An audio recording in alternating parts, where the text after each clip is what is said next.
여러분 안녕하십니까? 부동산 세법의 이재주입니다.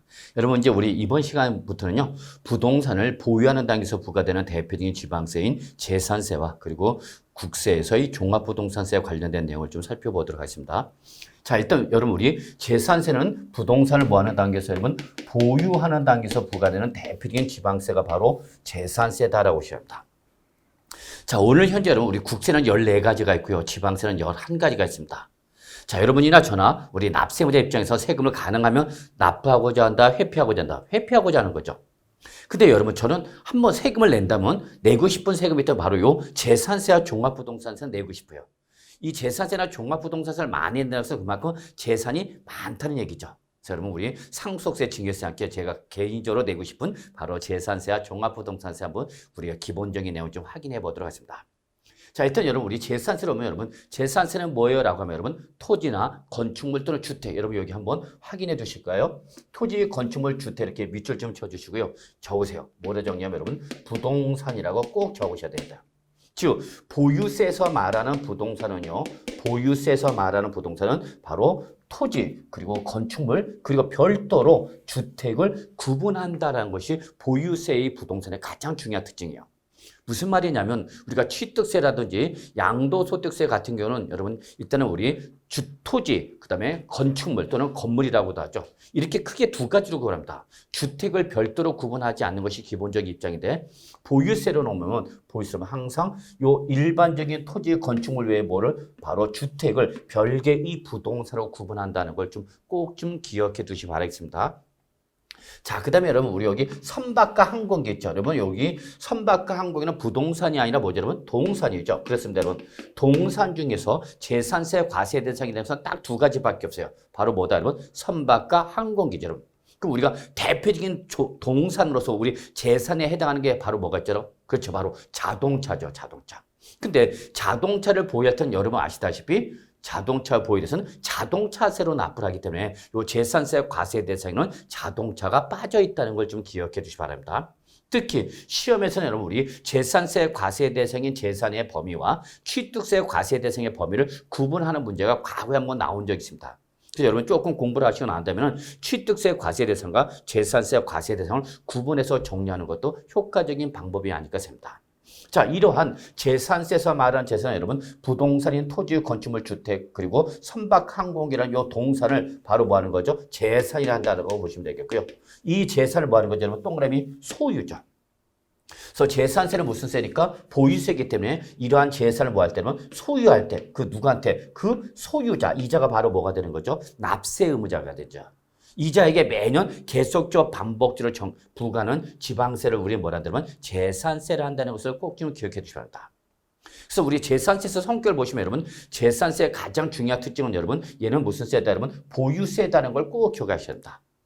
부동산을 취득한 이후 뭐 하는 단계에서 여러분 보유하는 단계에서 부과되는 바로 보유세는 거죠. 그럼 여러분 이때에 보유세는 여러분 항상 보유세는 매년 과세 기준 현재로 과세 기준일 현재로 과세를 한다는 걸 꼭 기억하셔야 합니다.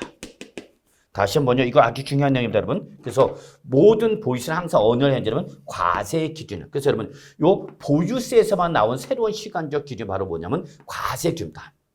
이 과세기는 어디에서만 나온다 그러면 보유세에서만 나오는 말입니다. 그래서 행위세인 취득세나 등록면에서 나올 수 없고요. 또 양도소득세나 소득세에서도 나올 수 없는 오로지 보유세에서만 나오는 말이 바로 뭐다 그러면 과세 기준 현재로 과세한다. 이게 가장 보유세의 중요한 특징이라는 걸 꼭 기억해 주시기 바랍니다. 이때 나중에 여러분 다시 한번 정리하겠지만 이때 재산세를 과세할 때 바로 보유세를 과세할 때 기준에는 날을 말합니다.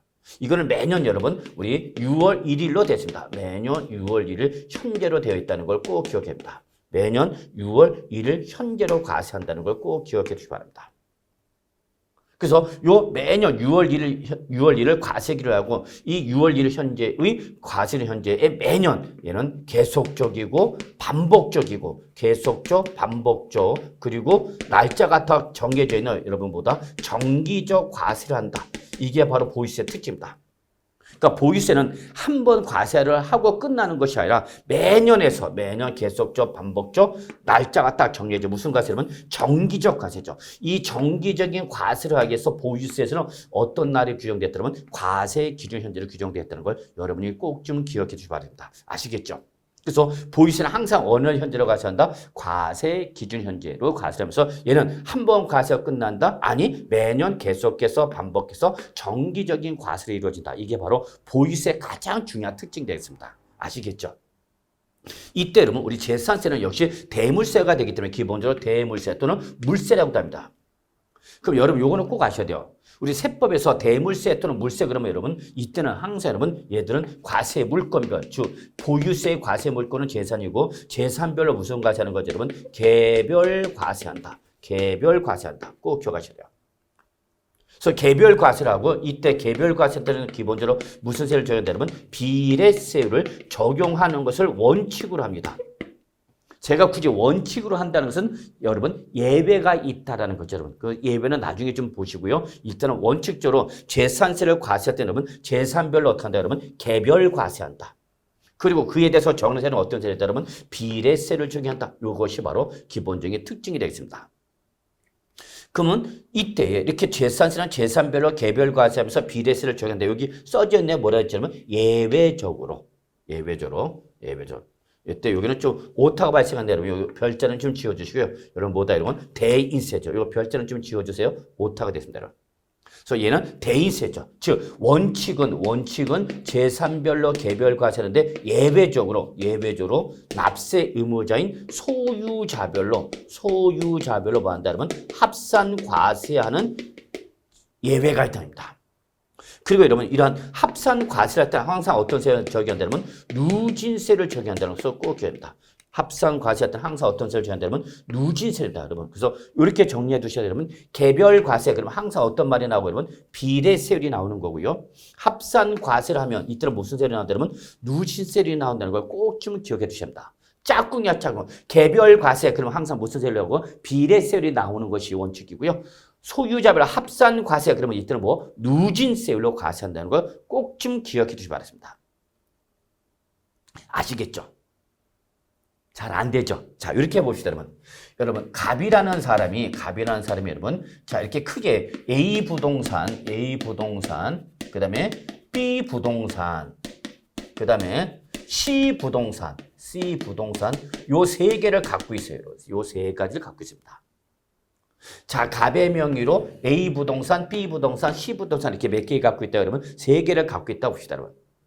자, 이분이 누군지 모르지만 저는 좀 친하게 지내고 싶네요, 여러분. 그러면 이때에 요 갑이 갖고 있는 A 부동산 또는 B 부동산 또는 C 부동산에서 재산세를 어떻게 하세요? 원칙. 뭐라 그러면 개별 과세라. 원칙은 개별. 그러니까 A 부동산 따로 과세를 하고 B 부동산 따로 과세를 하고 C 부동산 따로 과세라는 얘기죠. 누구 거지만 갑 거지만 갑이라는 것은 무시해버리고 그냥 부동산 하나하나에 대해서 따로따로 과세했죠. 이게 바로 뭐예요, 여러분? 재산별 개별 과세죠. 그럼 재산별 개별 과세는 부동산을 3개 갖고 있으면 재산세가 몇 개 과세가 되는 거고 3개 과세가 되는 거고 부동산에 5개 있다. 그러면 이때 5개의 재산세가 부과된다. 그입니다. 아시겠죠? 근데 이때 적용하는 세는 어떤 세율이 되고 비례세. 여러분, 우리 비례세는 뭐랬죠? 과세 표준 전체에 대해서 그냥 하나의 세율로 적용하는 걸 바로 비례세율이랍니다. 그랬죠, 여러분? 그래서 조세 총리 설명 들었는데 그래서 비례세는 여러분 수평선 형태를 유지하고 있다라고 했었죠, 여러분. 그래서 여기에서 과세 물건별 하나하나씩 세율을 정하는 거죠, 뭐. 그러면 지금 갑이 몇 개 갖고 있으니까 3개 이 부동산 갖고 있으니까 재산세 몇 개 때린다 그러면 3개 때리겠다 그 얘기죠. 아시겠죠, 여러분? 자, 이렇게 개별적으로 과세가 됩니다. 근데 예외적으로 요게 소유자별로 뭐 해서 여러분 합산 과세에서 이때 무슨 세를 줘야 되냐면 누진세라고 그랬죠. 그러면 이때 누진세 합산 과세에서 누진세로 가서는 이거 다 누구 거죠, 여러분? 갑 거죠. 그럼 이거 다 합하랍니다. 갑의 부동산의 가액을 갑의 부동산 가액 요 A, B, C를 다 모아서 합산한 금액이죠. 합산한 금액. 이걸 다 합한 금액에 대해서 재산세를 때리고 이 재산세를 누가 내란 얘기라면 바로 갑이 내란 얘기죠. 그러면 갑은 A, B, C 3개 부동산 갖고 있더라도 재산세는 몇 개 과세해야 되는 거냐면 하나만 과세. 다 누구 거니까 갑 거니까 합산 과세하겠다는 얘기죠. 그리고 이때 그 합한 가액이 크면 클수록 높은 세를 적용하는 어떤 세를 여러분? 누진세를 적용한다. 그 얘기 됐습니다. 조금 개념이 잡히시나요? 혹시 나 무슨 말인지 잘 못 알아듣겠다? 괜찮아요, 여러분. 우리 입문 과정에 여러분. 입문 과정에서 못 알아듣는 용어가 나오더라도 우리가 본 강의에서 또 남은 강의에서 정리하다 보면 어느 순간 여러분 그분이 오실 때가 있어요, 여러분. 그때 영접만 하시면 됩니다, 여러분. 아시겠죠, 여러분? 그래서 너무 모르는 말이 나오거나 이해가 안 되는 말이 나오도 걱정하지 마세요. 시간이 필요하다는 걸 좀 여러분한테 꼭 좀 말씀드리십니다, 여러분. 아시겠죠? 자, 그래서 이렇게 합산 과세는 A, B, C 세 개 다 누구 거니까 갑 거니까 갑의 명의를 어떻게 하라? 합산해서 그 합한 가액이 크면 클수록 어떤 세를 여러분? 높은 세를 적용하는 무슨 세를 적용한다 여러분? 누진세를 적용하는 거죠. 이때 예외적으로 적용되는 요 바로 뭐가 있느냐? 바로 우리 나중에 토지 구분에서 아시겠지만 여러분 일단 그냥 알아만 두세요 여러분. 종합합산과세 토지. 그 다음에 여러분 별도 합산 과세 토지 요 두 가지만 두 가지만 재산세 요 딱 두 가지만 종합 합산 과세는 토지 별도 합산 과세 토지 요 두 가지 안에서만 얘들은 예외적으로 소유자별로 무슨 과세라고 그러면 합산 과세라고 그에 대해서 어떤 세를 여러분 누진세를 적용하는 것이 바로 특징이다라는 걸 꼭 좀 기억해 주셔야 한다. 근데 여러분 여기 외우지 않으셔도 여기 뭐라고 됐어요 여러분 합산 과세하는 토지입니다라고 적혀 있어요 여러분. 그래서 종합합산과세 토지, 별도 합산과세 토지라는 합산과세란 말이 없으면 무조건 개별과세 비례세를 정하는 걸 원칙으로 하는 것이고 아시겠죠? 그리고 여기 나와 있는 것처럼 종합합산과세 토지, 별도 합산과세 토지. 그래서 여러분 여기는 무슨 말 나왔어요? 여러분 합산과세란 말이 나왔죠? 그때는 누구별로 소유자별로 합산하는 얘기죠. 그래서 합산은 가액이 크면 클수록 어떤 세를 여러분 높은 세를 누진세를 적용한다 합니다. 여러분. 그래서 결론은 요 종합과 별도 합산 과세 토지가 아닌 나머지 모든 부동산은 다 뭐다 여러분? 재산별로 개별 과세하면서 무슨 세를 적용하는 걸 원칙한다 여러분? 비례세를 적용을 원칙으로 한다. 이렇게 정리해 두시면 되겠습니다. 아시겠죠 여러분? 자 그러면 이제 마지막으로 여러분 우리 재산세 성격으로 이런 말이 되면 수익세 또는 응익과세란 말이 있습니다. 특히 여러분 여기서 수익세 또는 응익과세란 말은 여러분 오로지 재산세에서만 나오는 말입니다. 여러분 재산세에서만 나오는 말이고요. 취득세나 등록면허세나 양도소득세 등 또는 종합부동산세에서 나올 수가 없는 말이에요. 그래서 다시 한번 말하면 수익세 또는 응익과세란 말은 오로지 어디에서만 나오는 말이다고 여러분 그렇죠. 재산세에서만 나오는 말이라는 걸 꼭 기억하십니다. 그럼 이때 여러분 여기서 수익이 뭐냐? 이거는 바로 여러분 재산을 보유함으로 인해서 발생할 걸로 예상되는 수익. 그럼 여러분 우리 재산을 보유함으로써 발생하는 대표적인 수익이 뭐가 있을까요? 바로 여러분 임대료죠. 자, 부동산을 보유해서 뭐하면 여러분 임대료 하면 임대료는 수익이 발생할 거 아니냐. 그 발생할 것으로 예상되는 수익에 대해서 과세는 뭐다 여러분? 수익세. 또는 그 수익에 대해서 상응하는 만큼 과세한다. 이걸 뭐라 한다 여러분? 응익과세를 한다. 이렇게 보시면 되겠고요. 다시 한번 정리하면 여러분 수익세나 뭐는 응익과세란 말은 어디에서만 나오는 말이고 여러분 재산세에서만 나오는 말이다. 만약에 취득세나 등록면허세를 설명하는 과정에서 취득세 또는 등록세는 수익세 또는 응익과세란 말이 나오면 맞았다고요? 틀렸다고요? 예, 틀렸다고요. 아시겠죠? 수익세 또는 응익과세란 말은 어디서 나온다고 그러면 재산세에서만 나오는 말이라는 거 요걸 좀 주의해 주시기 바랍니다. 자, 요렇게 좀 봐두시면 될 것 같아요, 여러분. 자, 그리고 나서 이제 우리 과세권자와 납세무자 한번 좀 살펴볼게요, 여러분. 자, 여러분 재산세 과세권자. 자, 그럼 여러분 다시 한번 강조하면 지방세는 지방세 종류마다 과세권자가 같다 다르다 다르다라고 했었죠, 여러분. 다르다. 지방세는 지방세의 종류에 따라서 과세권자가 다르다라는 걸 꼭 좀 기억해 두셔야 합니다. 그럼 여러분 기억하세요? 취득세 과세권자는 누구랬냐면 도지사 또는 특별시장, 광역시장. 그래서 여러분 도특강 이렇게 외우랬죠. 근데 등록면허세에서 과세권자는 누구였냐면 그렇죠? 도 또는 구죠. 도구 이렇게 가셔야 합니다. 도구. 취득세는 도특강, 등록면허세는 도구. 재산세는 바로 여러분 누구냐? 시장, 군수, 구청장이 부과하는 기초지방자치단체장이죠. 기초지방자치단체장이 부과하는 대표적인 지방세가 바로 뭐다 그러면 바로 요 재산세입니다. 즉 재산세는 여러분 시군구 단위로 부과하는 지방세다 이렇게 보시면 됩니다. 시군구 단위로 부과하는 거다. 그러면 경기도 안양시 뭐 경기도 안양시 동안구 이렇게 볼까요, 여러분? 그러면 경기도 안양시 동안구 무슨 범계동 그러면 맞는지 모르겠는데 하여튼 경기도 우리 안양시 동안구 범계동 그러면 이때의 재산세는 경기도 도지사가 과세하는 거다. 바로 범계동을 관할하는 누가? 동안구 구청장이 과세하는 거다. 바로 동안구 구청장이 부과하는 거다. 그 얘기예요, 여러분. 이해하세요, 여러분? 그래서 도 밑에는 뭐가 있죠, 여러분? 구가 있죠. 도 밑에는 구.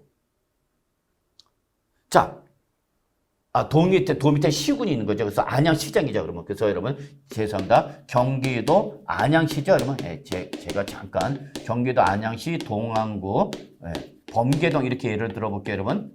그럼 이때는 바로 재산세 과세권자 누가 되는 거예요, 여러분? 바로 안양시장의 과세권자 되는 거죠. 경기도 도지사가 아니라 안양시장의 과세권자 되는 거죠. 그러면 자 서울특별시 강남구 대치동 갑시다. 자, 강남구 대치동에 있는 부동산이다. 재산세 누가 보는 거예요, 여러분? 특별시장이야, 강남구청장이야. 그렇죠. 강남구 구청장이 과세권자 되는 거죠. 자, 부산광역시 갈까요, 여러분? 자, 부산광역시 해운대구 반여동이죠, 여러분? 있나 모르겠네요, 여러분. 반여동. 제가 여기서 군대 생활을 해갖고요. 그러면 이때 부산광역시 해운대구 반여동에 있는 부동산에 대한 재산세 과세권자 누구다? 특광시장이다? 아니다. 누가 부과되면 해운대구 구청장이 보는 거죠. 그러니까 도 밑에는 시군이 과세권자죠. 그래서 경기도 무슨 군이 있죠? 경기도 무슨 가평군 그래 볼까요, 여러분? 맞나? 경기도 가평군 그러면 여러분 경기도 가평군에 또 군수 가평군이 과세권자가 되는 거죠, 여러분.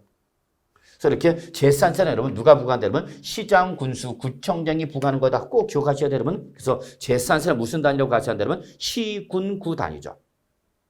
그럼 우리 아까 제가 여러분 갑이라는 사람이 A 부동산, B 부동산, C 부동산 3개 갖고 있는데 여러분 이때에 각각의 소재지가 예를 들어서 A 부동산은 서울특별시 강남구에 있는 것이고요. 그 다음에 B 부동산은 부산광역시 해운대구에 있는 거고요. 그 다음에 C 부동산은 경기도 안양시 동안구에 있는 부동산이다. 그럼 이때 재산세는 어떻게 과세하는 거죠, 여러분? 비록 갑의 거지만 시군구 단위라 하니까 바로 우리 A 부동산은 누가? 강남구 구청장의 과세권자가 될 것이고 그 다음에 B 부동산은 부산광역시 해운대구 있으니까 누가 여러분? 해운대구 구청장이 과세하는 거죠. 그 다음에 경기도 안양시 동안구에 있는 부동산, 그럼 누가 과세권자가 되는 거죠? 안양시장의 과세권자죠. 다 누가 갖고 있어도, 갑이 갖고 있어도 물건별로 따로따로 납세지를 결정한다는 걸 꼭 기억해 주시기 바랍니다. 아시겠죠? 그 다음에 여러분, 모든 지방세 과세권자죠, 요거. 여러분, 항상 특별자치시, 특별자치도가 나면 여러분 특징, 모든 지방세의 과세권자죠. 그러니까 특별자치시, 세종자치시죠. 제주특별자치도지사는 취득세, 등록물세, 재산세 모든 과세권자가 된다는 걸 기억해 두시기 바랍니다. 아시겠죠, 여러분? 이렇게 꼭 좀 기억하시고요. 역시 여러분 우리 납세문제 여러분 별표 3개 정도 표시해 두시고요. 재산세서 시험에 아주 자주 나오는 단골 손님 중에 하나입니다. 꼭 기억해 주셨죠. 그래서 바로 요 재산세는 누가 내는 거죠, 여러분? 그럼 여러분 재산세는 항상 어느 현재로 과세한다요? 그렇죠. 과세 기준일 현재. 다시 한번 강조할게요. 모든 보유세는 항상 어느 현재로 과세한다? 과세 기준일 현재로 과세한다. 꼭 기억하시겠죠. 근데 여러분 재산세 과세는 언제라고 제가 대답했죠? 말씀드렸죠? 그렇죠. 6월 1일이죠. 그래서 항상 재산세는 6월 1일 현재 그 재산을 밑줄 사실상 소유하고 있는 자, 사실상 소유하는 자가 바로 납세무 되는 거죠. 그래서 여러분 여기서 소유자가 바로 모든 보유세 납세무자죠. 모든 보유세는 과세 기준, 즉 6월 1일 현재 그 재산을 뭐 하는 사람이죠? 소유하는 자죠. 보유세니까 누가 나온 거냐면 소유하는 자예요. 취득세는 과세 물건을 취득한 자가 납세무자가 되는 것이고 여러분 등록면에서는 등기를 하려는 자가 납세무자가 된다면 재산세 납세무자는 과세 기준제 그 재산을 뭐 하는 사람은 소유하는 자가 납세무자가 되는 거죠. 그런데 이때 앞에 상이 나오면 항상 무슨 상이 나온다 그러면 그쵸 사실상이라는 걸 절대 놓치면 되죠. 손님 상 들어갑니다. 그럼 무슨 상? 사실상.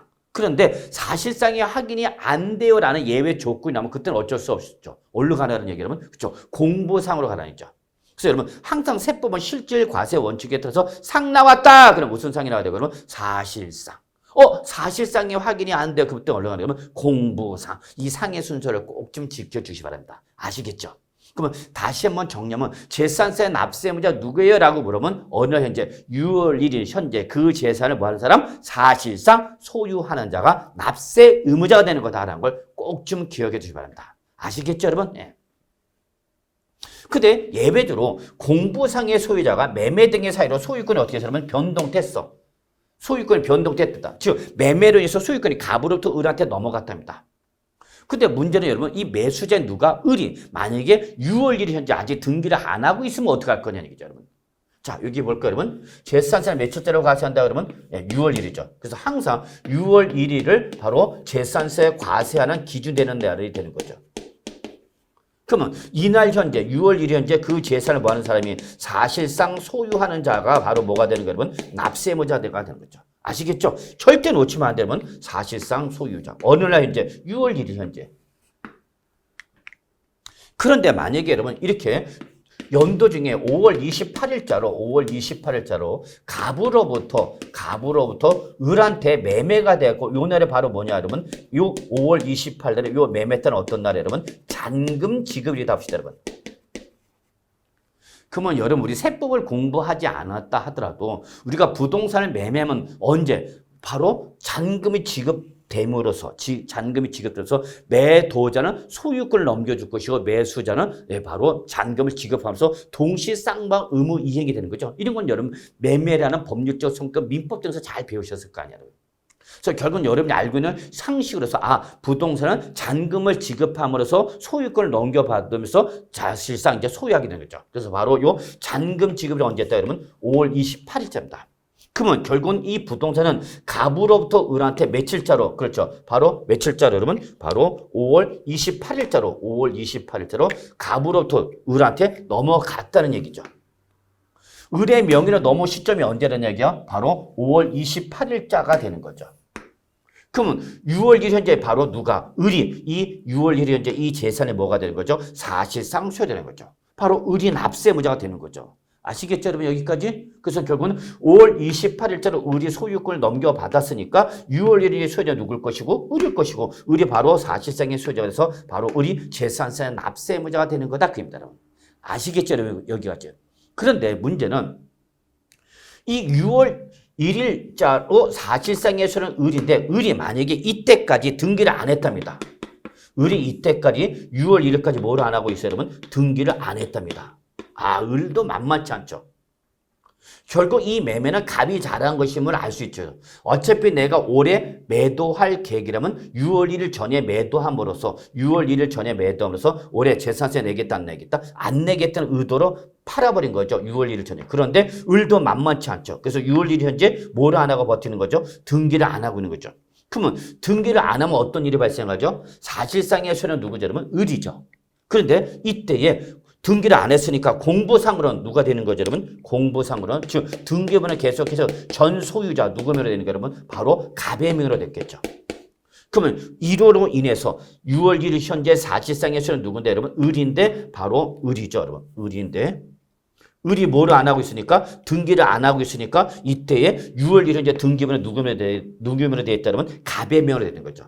그럼 이때 결론은 지금 사실상의 소유자와 사실상의 소유자와 공부상의 소유자가 같다 다르다 그죠. 사실상의 소유자와 공부상의 소유자가 같다 다르다 그 얘기죠.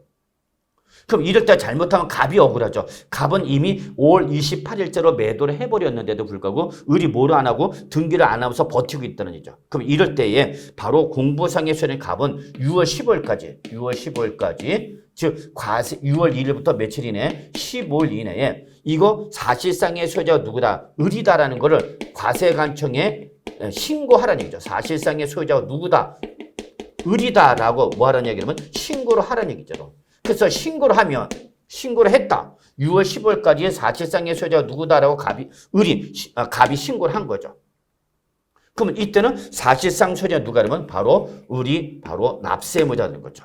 근데 만약에 이때까지 지금 신고를 했다 안 했다? 안 했다. 신고를 하지 않았다 그럽니다. 그래서 사실상의 소유자가 을이라는 걸 안다 모른다? 신고를 안 했다. 그럼 그때는 사실상 소유자가 을이라는 걸 알아 몰라? 모르는 거죠. 그럼 그때는 누가 되는 거냐면 공부상 소유자 갑이 되는 거죠. 그래서 결론은 여러분 여기서 지금 뭐에 따라서 신고 여부에 따라서 신고를 했을 때와 신고를 하지 않았을 때의 차이점이 발생하는 거죠. 이런 게 시험에 나오는 거예요, 여러분. 시험에 이런 게 나와요, 여러분. 신고 여부에 따라서 바로 신고를 했다 그러면 뭘로 가고 그러면 사실상 신고를 안 했다 그럼 뭘로 가는 거예요, 여러분? 공부상. 이게 바로 순서가 되는 거죠, 뭐. 시험에 이런 게 나온다는 걸 잊지 마시길 바라겠습니다, 여러분. 아시겠죠, 여러분? 네. 이런 식으로 이제 우리 재산세 납세 의무자가 결정되는 거다는 거죠. 물론 여기 말고도 우리가 이제 지방세법 시행령 하나하나 열거된 걸 우리가 앞으로 본 강의에서 다루게 되겠지만 좀 봐주시고요. 특히 6월 1일에 이제 뭐가 계셨다 그러면 상속이 개시됐다. 돌아가셨다는 얘기죠, 여러분. 근데 문제는 6월 1일에 이제 등기가 됐어. 이행됐으면은 그때 누가 되는 거예요, 여러분? 바로 상속인 각자가 납세 의무자가 되는 거죠. 상속 등기가 됐으면. 이행됐으면. 근데 이행됐다 안 됐다? 등기가 안 됐답니다. 그러면 이때는 역시 언제까지 그러면 바로 6월 15일까지 사실상의 소유자가 누구다라고 뭐라 해야 되는 거예요? 그러면 신고를 해야 되는 거죠. 그래서 신고를 만약에 했다 그러면 신고를 했다. 그럼 그때는 누가 되는 거예요? 그러면 사실상 소유자가 되겠죠. 예, 왜? 사실상의 소유자가 누구다라고 뭘 했으니까 신고했다라고 했잖아. 그럼 그때는 사실상의 소유자죠. 근데 여기 나오는 것은 신고를 했다 안 했다? 안 했답니다. 안 했다. 그럼 그때는 어떻게 할 거냐? 그때는 누구를 주된 상속자를 납세 의무자를 하겠다. 그 얘기입니다. 여러분. 그러니까 시험에서는 여러분 항상 뭘 봐야 돼? 무조건 외우면 안 되는 거예요. 여러분. 신고 여부나 조건을 꼭 확인하셔야 됩니다. 아시겠죠? 그래서 신고를 안 했다. 그러면 그때는 그냥 법에 의해서 누구를 주된 상속자를 납세 의무자를 하겠다. 그 얘기입니다. 여러분. 그럼 이때에 바로 납세 주된 상속자 누구냐? 여러분 요거는 외우셔야 되는 거죠. 첫째, 우리 상속이 개시가 되면 여러분 제일 먼저 해야 할 일이 뭐죠? 그렇습니다, 여러분. 지분 확보입니다. 지분 확보. 그래서 지분이 가장 높은 사람이죠. 근데 우리가 균등으로 상속을 받을 수 있죠. 형제지간에 싸우지 마 나눠가지고 n분의 1로. 그럼 그때는 상속 지분이 가장 높은 사람이 2명 이상이 나오겠죠. 그럼 그 중에서 뭐죠, 여러분? 나이가 가장 많은 사람을 바로 주된 상속자라고 이자가 바로 재산세 내라 그 얘기가 됐습니다. 이해되시나요, 여러분? 이런 식으로 우리 재산세 납세 문제를 정리하고 있거든요. 이 부분은 우리가 본 강의에서 정말 중요한 부분입니다, 여러분. 여러분 시험에 합격하시고 싶다. 그럼 반드시 이 부분은 꼭 좀 정리해 주실 것을 부탁드리면서 이 납세 의무자의 개념은 매우 중요하다라는 것을 여러분이 기억해 두시고요. 결론 딱 하나만 먼저 합시다. 우리 입문까지는 재산세 납세 의무자가 누구냐라고 물어본다면 며칠자 현재 6월 1일 과세 기준 현재로 하고 이날 현재 사실상 뭐 하는 사람이 소유하는 자가 납세 의무자가 된다. 근데 매매나 상속 등으로 인해서 소유권이 변동됐는데도 불구하고 6월 1일 현재 뭐가 되지 않으면 등기가 되지 않으면 그때는 6월 15일까지 사실상의 소유자가 누구다라고 뭘 해야 되는 건데 신고를 해야 되는 건데 그 신고를 했느냐 안 했느냐에 따라서 사실상의 소유자가 되는 거냐 공부상의 소유자가 되는 거냐 또는 주된 상속자가 납세가 되는 거냐라는 것이 달라진다는 걸 여러분이 꼭 좀 기억해 두시기 바라면서 요 자세한 내용을 우리가 본 강의에서 다루도록 하겠습니다. 여러분 좀 기대해 주시기 바라고요. 아주 중요하다는 걸 다시 한번 말씀드릴게요. 자, 그래서 요 정도로 해서 우리 재산세 과세권자와 납세 의무자 정리하고요. 그럼 우리 재산세에서 말하는 재산의 범위를 좀 한번 정리하고 넘어가도록 하죠.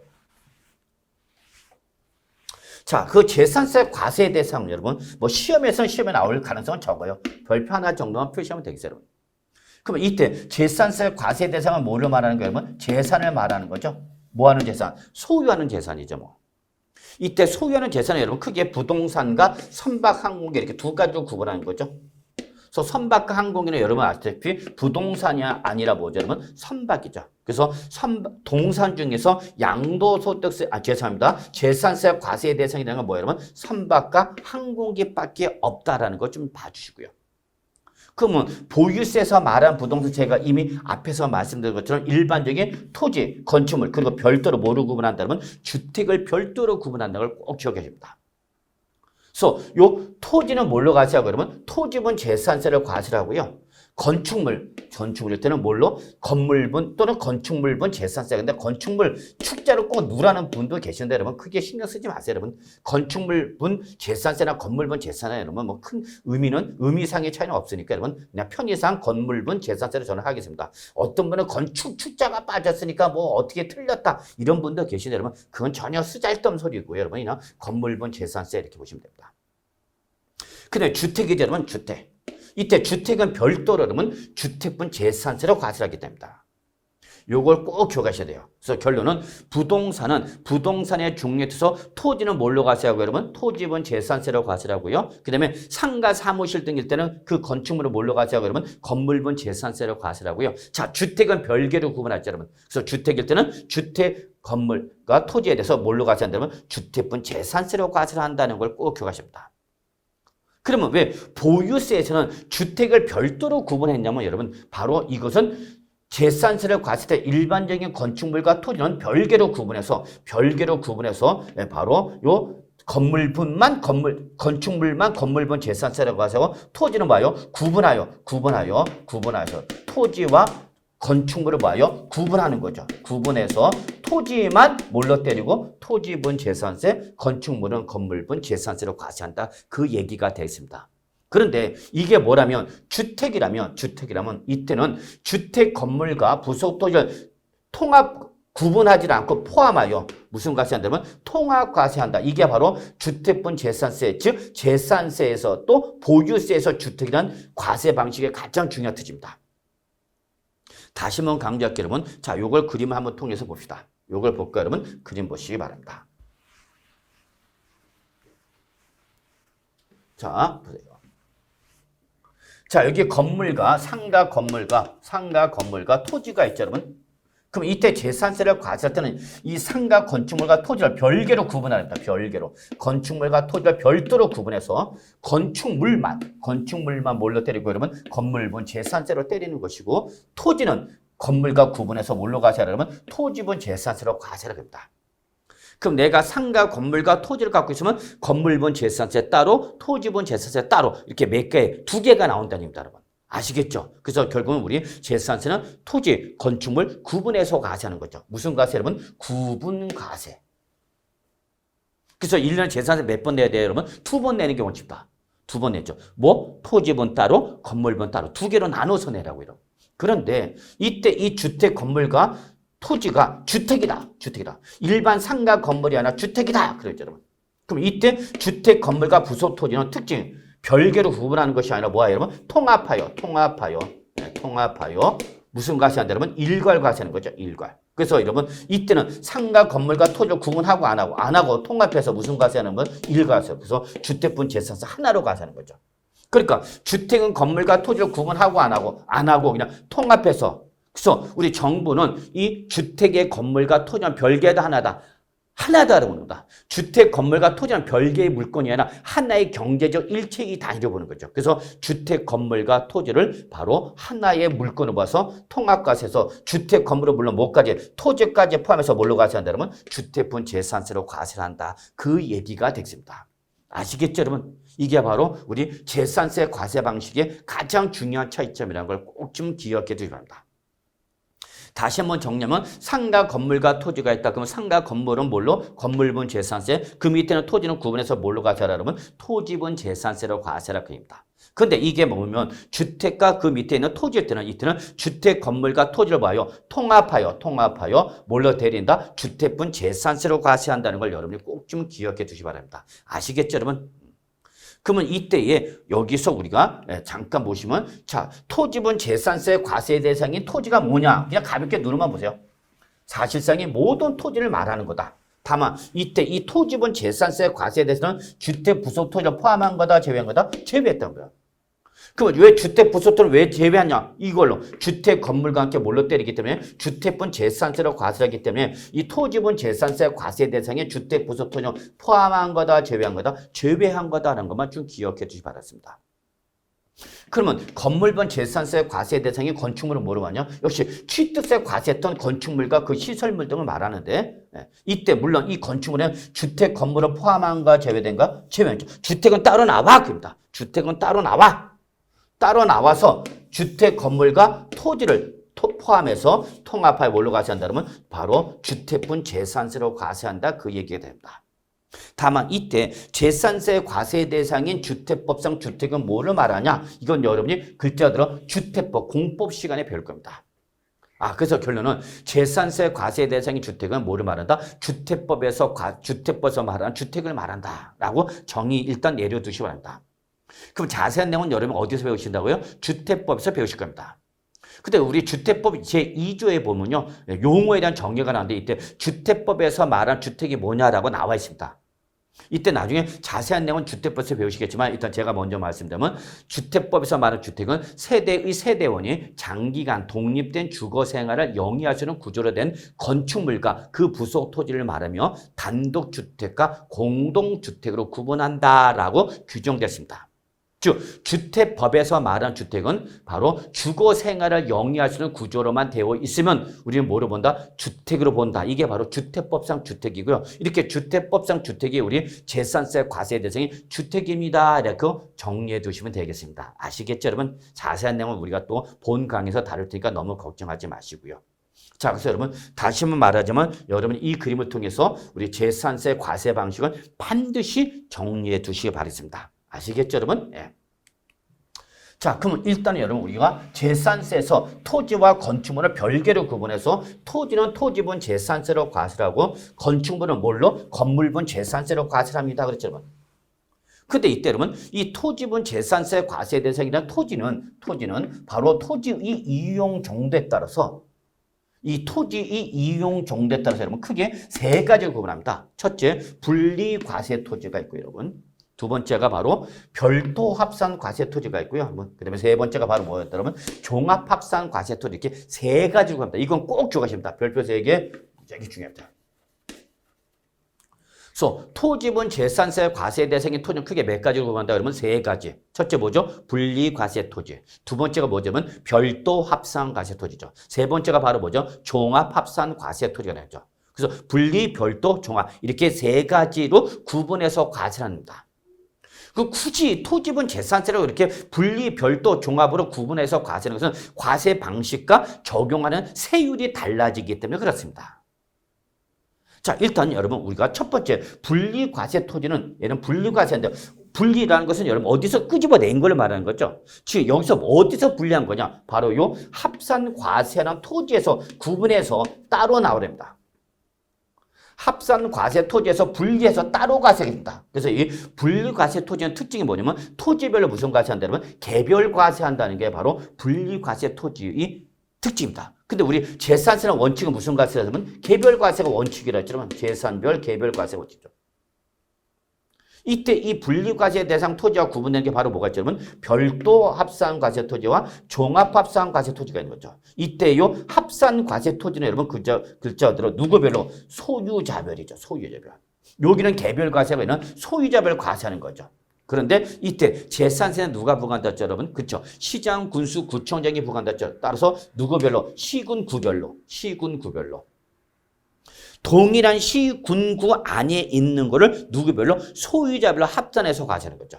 그리고 여러분 꼭 기억하셔야 돼요. 무슨 과세가 나왔죠, 여러분? 합산과세. 합산과세란 말이 나오면 항상 어떤 세율이 나온다고? 기본적으로 누진세율이 나온다는 걸 꼭 기억해야 됩니다. 합산과세 그러면 항상 뒤에 누가 나온다면 누진세율이 나온다는 걸 꼭 좀 기억해 주시기 바랍니다, 여러분. 아시겠죠? 그런데 다만 별도는 여러분 성격에는 여러분 사업용 토지입니다. 이런 성격 적으세요, 여러분. 사업용 토지를 말한다라고 하는 걸 꼭 기억해 두시고요. 그리고 종합은 뭐를 말하냐면 비사업용 토지를 말한다라는 걸 꼭 좀 기억해 주시기 바랍니다. 그래서 별도는 뭐가 되고 여러분? 사업용 토지가 되고요. 별도는 사업용 토지가 되고 종합은 뭐가 되고 여러분? 비사업용 토지가 됩니다. 그래서 여러분 외우셔야 합니다. 이걸 이렇게 뭐 별사종비 이걸 꼭 외웁니다. 별사종비 여러분 외우셔야 합니다. 그래서 별도는 무슨 성격의 토지를 말하고요? 사업용 토지를 말하고 여러분 종합합산과세 토지는 무슨 토지 여러분? 비사업용 토지를 말한다. 이거 꼭 외우셔야 합니다, 여러분. 그래서 어떻게 외자? 별사종비. 그래서 여러분 혹시 저녁에 우리 아저씨 들어오셔서 저녁 때 여러분이 공부한 걸 매일 공부한 걸 여러분이 아저씨한테 배우자한테 자꾸 표시해야 됩니다. 머릿속으로만 보지 마시고 자꾸 표현해야 됩니다. 사랑은 표현하는 거라면서 여러분 저는 안 하는데. 네. 자, 근데 여러분이 공부한 거 자꾸 여러분 배우자한테 표시하십시오. 그래서 나 오늘 우리 재산세에서 토지 구분에 대한 내용을 배워서 잘 들어봐. 그래서 우리 재산세 과세 대상이 되는 토지는 크게 분리과세 토지, 별도합산과세 토지, 종합합산과세 토지 이렇게 세 가지를 구분하는데 일대 별도는 사업용 토지를 말하고 종합은 비사업용 토지를 말해. 그래서 이걸 우리가 어떻게 외냐? 별사종비 이렇게 딱 외우시면 되는 거죠, 여러분. 그러면 저녁 먹던 아저씨가 놀라겠죠. 아, 우리 집 집사람이 이렇게 많은 어려운 공부를 하고 있구나라는 걸 알고 해야 되겠죠. 그래서 어떻게 해야 되냐면 별사중비. 그래서 별도는 뭐예요, 여러분? 사업용 토지고요. 종합 토지 여러분 비사업용 토지라는 걸 꼭 기억하셔야 됩니다. 아시겠습니까, 여러분? 별사중비. 오늘 집에 가시면서 아니 집에서 보시면서 외칩니다. 뭐라고? 별사중비 이렇게 외치셔야 합니다. 믿음 합교, 불신 불합교 잊지 마시기 바랍니다. 따라오세요, 여러분. 그래서 여러분 별도는 별도와 종합은 무슨 과세? 합산 과세해야 돼. 누구별로 소유자별로 합산하되 단위는 어디 단위? 시군구 단위로 과세를 한다. 그래서 그 금액이 크면 클수록 어떤 세를 누진세를 중요한데 별도는 사업용 토지고 종합은 비사업용 토지입니다. 반해서 분리과세 토지는 여러분 토지별로 무슨 과세하면서 여러분 개별 과세를 하면서 이때는 여러분 여기는 비례세로 정합니다. 비례세율. 동그랗게 치세요. 아, 분리과세 토지는 토지별로 개별과세인데 누진세율이 아니라 뭐예요, 여러분? 비례세율이다. 꼭 기억하십니다. 근데 이 재산세에서 분리과세가 되는 토지 이 비례세는 하나가 아니라 세 개가 있습니다. 그래서 여러분 이 비례세는 크게 0.07%짜리 하나, 그 다음에 여러분 0.2%짜리 하나, 그 다음에 4%짜리 하나 이렇게 세 가지로 구분한다는 걸 꼭 기억합니다. 0.07%짜리, 0.2%짜리, 그리고 몇 프로짜리? 4%짜리 몇 가지로? 세 가지로 구분해서 과세한다는 걸 꼭 기억하셔야 됩니다. 그래서 여러분 0.07%, 0.2%, 그 다음에 4%가 되죠. 근데 여러분 이때에 요 0.07%짜리와 0.2%는 여러분 재산세 제일 낮은 세율로 적용합니다, 여러분. 반해서 4%짜리 여러분 재산세 제일 높은 사치성 재산일 때 제일 높은 세입니다. 그래서 여러분 기본적으로 재산세가 제일 높은 세율이 몇 프로냐? 4%입니다. 4%. 그래서 이건 주로 무슨 재산일 때 여러분 사치성 재산일 때, 사치성 재산일 때는 몇 프로 때린다 여러분? 4% 때립니다. 기억해 주셔요. 사치성이냐 몇 프로 여러분? 4%. 그래서 여러분 그러면 이렇게 토지를 분리, 별도, 종합 세 가지로 구분하고 그에 따라서 세율이 분리는 0.07%짜리, 0.2%짜리, 4%짜리 구분하고요. 그다음에 별도와 종합 무슨 세율 여러분? 누진세율인데 별도는 0.2%도 최고 0.4%까지 가고요. 종합은 최저 0.1%도 최고 몇 프로가 여러분? 0.5%까지 가죠. 그럼 어쨌거나 우리 종합이 별도보다 더 높다는 걸 알 수 있겠죠. 뭐가 세율이에요. 왜? 종합은 비사업용 토지고 별도는 뭐죠? 사업용 토지죠. 그럼 이렇게 구분해서 과세는 이유는 결론 뭐가 달라져 여러분? 그렇죠. 세율이 달라진다. 세율이. 그래서 제일 적은 게 몇 프로짜리고 그러면 0.07%짜리가 제일 적은 거죠. 그 다음에 두 번째가 뭐죠? 0.2% 분리과세가 되는 거죠. 그 다음에 바로 여러분 사업용 토지인 별도와 비사업용이 종합이 나오는 거고요. 마지막 제일 높은 게 몇 프로짜리죠? 그죠? 4%짜리가 제일 높은 거죠.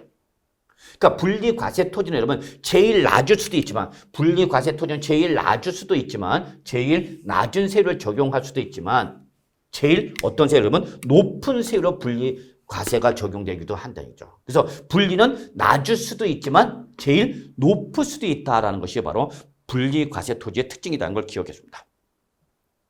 결국은 이렇게 분리, 별도, 종합으로 구분해서 뭐가 달라진다고 여러분? 그렇죠? 뭐가 달라진다 여러분? 세율이 달라진다는 걸 꼭 좀 기억해 두시기 바랍니다. 아시겠죠 여러분? 자, 그럼 이때에 우리가 분리과세 대상 토지에 해당하는 것이 뭐가 있는지를 여러분 잠깐 한번 살펴보죠. 이거 뭐 지금 당장 외우실 필요는 없고요. 뭐 지금 외웠다 하더라도 내일 모레 도로 까먹기 때문에 여러분은 그런가 보다 하셔도 돼요 여러분. 그래서 분리과세 대상이 되는 토지는 주로 보호나 지원 목적의 국가의 보호나 지원의 저율 분리과세가 되는 토지가 있고 그러면 중과가 되는 여러분 바로 고율의 토지로 나눠지는 거죠. 그래서 여러분 저율 분리과세는 것은 여러분 우리 0.07%짜리와 0이 두 가지가 있고요. 이거는 저율 과세가 되는 거죠. 여러분. 반면에 고율로 과세하는 것은 고율로 과세하는 건 바로 뭐죠, 여러분? 4%짜리죠. 4%. 고율이죠. 제일 높은 세율을 했죠, 여러분. 그러면 여러분 이때에 토지 중에서 0.07% 과세는 몇 가지냐? 세 가지입니다, 여러분. 농지, 목장용지, 임야. 여러분 요거 배우시면 농목, 임 이렇게 외웁니다. 0.07% 과세는 세 가지 뭐 여러분? 농목, 임. 농지, 목장용지, 임야. 요 세 가지만 꼭 기억하셔야 돼요, 여러분. 007이 적용되는 토지는 몇 가지? 세 가지. 농목, 임. 그럼 농이 뭐죠? 그쵸? 농지죠, 뭐. 목은 목산? 아니, 목장용지. 임은 뭐야, 여러분? 그들을 향한 임의입니까? 아니죠, 여러분. 임야죠, 임야. 그래서 여러분, 여기 보면 농지, 목장, 용지, 임야 요 세 가지만이 0.07로 제일 낮은 세를 주었는데 얘들은 여러분 다 아시다시피 여러분 제1차 산업용이죠. 1차 산업용 토지가 됩니다, 여러분. 1차 산업이니까 우리 보호 대상이 되는 거죠. 그러니까 세율을 무겁게 가볍게 제일 낮은 세율로 과세하겠다는 얘기죠. 제일 낮은 세율로 과세하겠다. 그 얘기 됩니다. 반면에 여러분 0이 두 번째죠.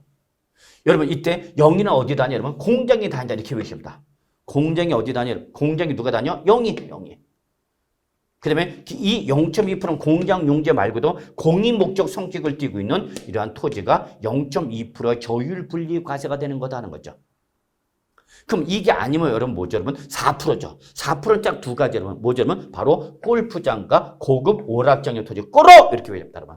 사치성 재산 우리 별골 5손 중에서 여러분 여기 딱 두 가지 뭐만? 꼬로만. 골프장이나 고급 오락장의 토지. 꼬로! 요것만 4% 분리 과세한다는 걸 기억해 두시기 바랍니다. 아시겠죠, 여러분? 예. 그 다음에 별도는 무슨 토지라 했냐면 그쵸? 사업용 토지입니다. 그랬지만 기억하세요? 별사 종비. 예. 그래서 별도는 무슨 성격의 토지를 말한다 그러면 사업용 토지죠.